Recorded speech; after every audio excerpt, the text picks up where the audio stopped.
I told everybody to kind of tamper their expectations a little bit because the Chiefs were playing the Steelers, right? It wasn't a team that I think a lot of people thought would give them a lot of trouble. What was your biggest takeaway from their performance, and what do you expect this week?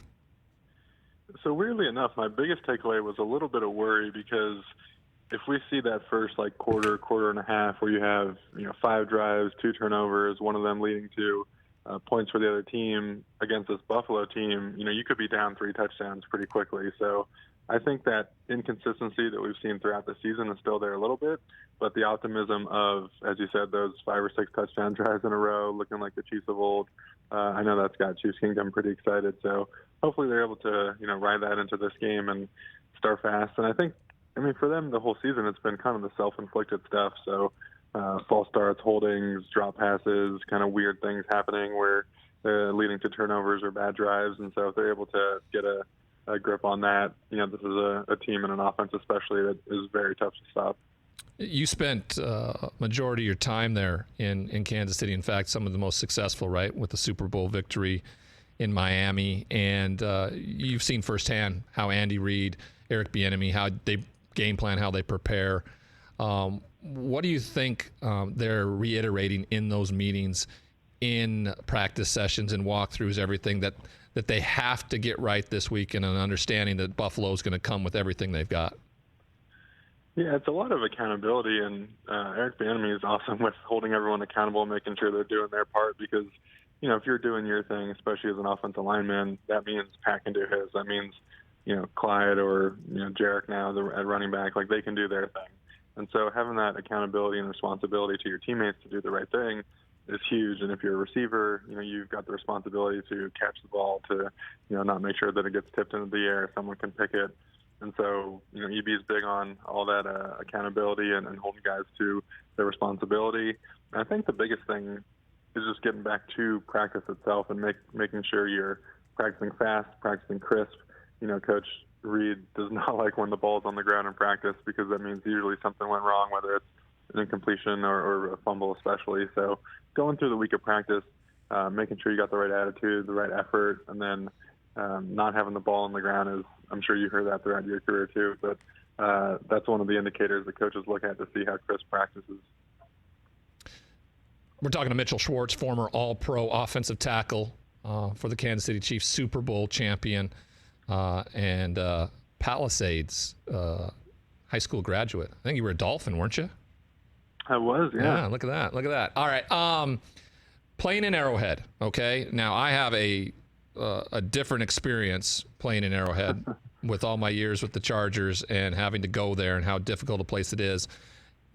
Tell us how important home field advantage is, the fact that Patrick Mahomes has yet to have to go on the road to play a playoff game, how big a deal it is to be home in front of those fans in that stadium.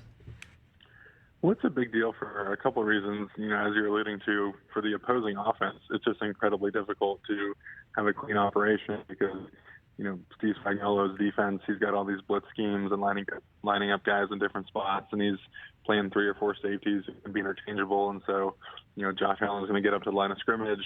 He's going to be trying to figure out who's blitzing, and he's going to have to, run up to the line of scrimmage, basically run up to both tackles, tell them the protection call, and get that done. And you're wasting precious seconds, and it makes it more difficult. Things are a little bit more strained, and it just makes the operation a little bit more challenging.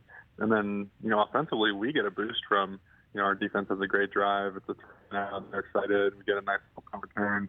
We feel that energy on offense as we take the field.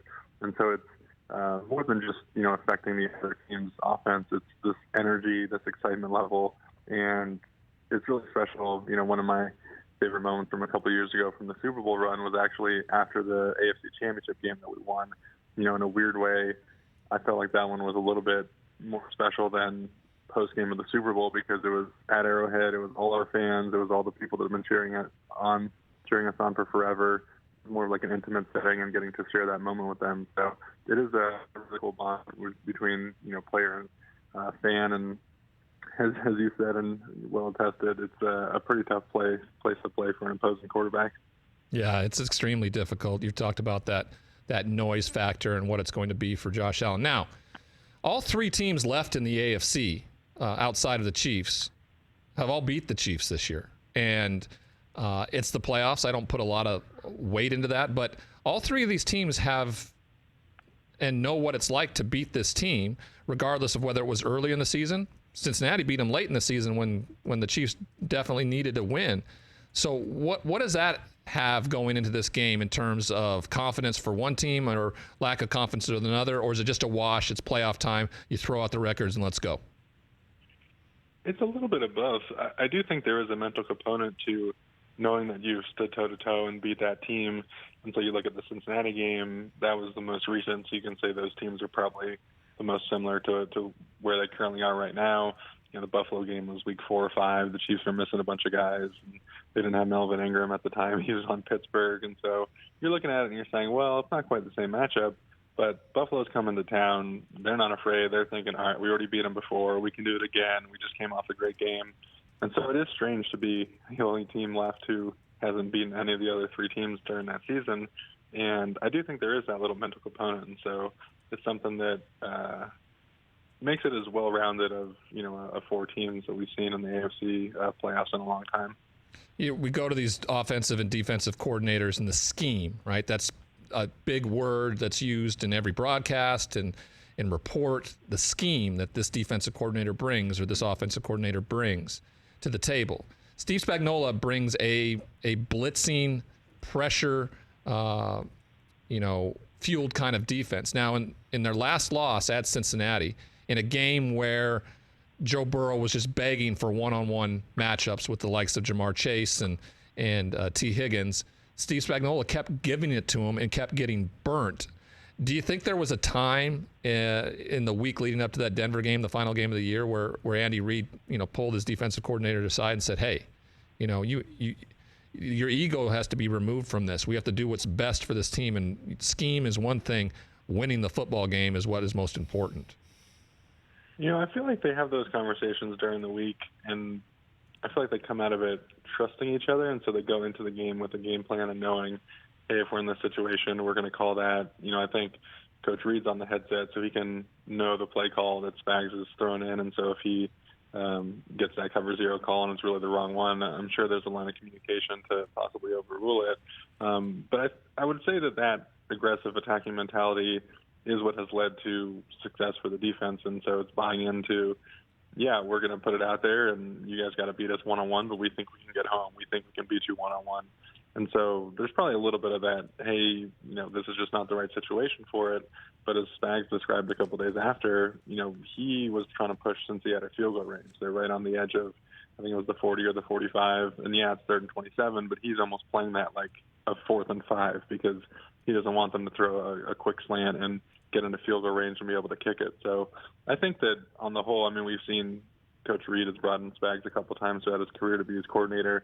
Clearly, he trusts, and Coach Reid has definitely got that attacking mentality as well. We see that on offense, and so I think it complements the other side very well. And I think they both see the game in the same way, that if you're not attacking, that's when things happen. And there are smarter play calls to be had in certain situations, but I think on the whole, that mentality is going to be a positive for them. Hey, you watched all the way to the end. Thanks for that. Watch more right here.